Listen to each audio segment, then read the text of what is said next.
In this video, I want to share with you several displays that we use to demonstrate flowing grain hazards.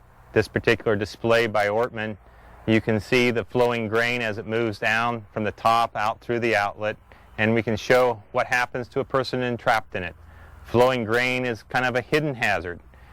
You can hold it within your hand, people eat it, but yet when you combine it with all the kernels in this bin, then it becomes a very serious danger.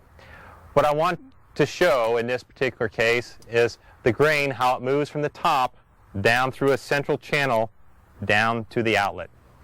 As it's moving down here, it creates sort of what we would call a quicksand type of effect, where someone or something up here would actually move down in a rapid speed.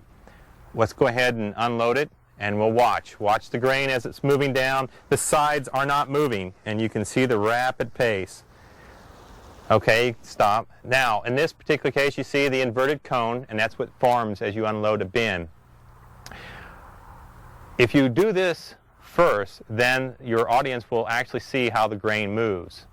If you did it with a person in there, what would happen is the person would be the focus, and what you want to show is how that grain moves out. Now we'll put the person in and show what happens to a person in that flowing grain.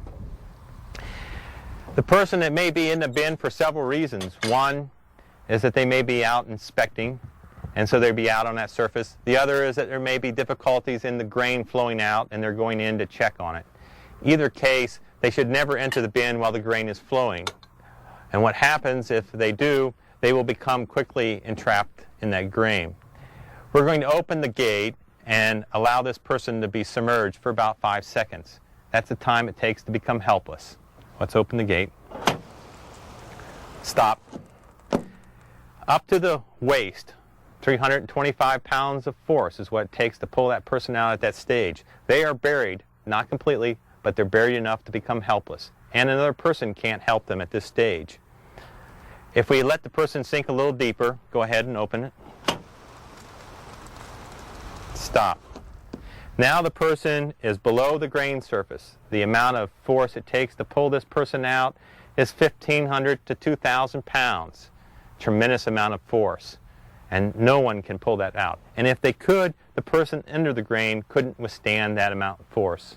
So that amount of force is very dangerous to that person in the grain. We have to stay away from the flowing grain, and that's the part that this demonstration shows how the grain is moving into the bin and out, and it shows how fast that person can become entrapped in grain.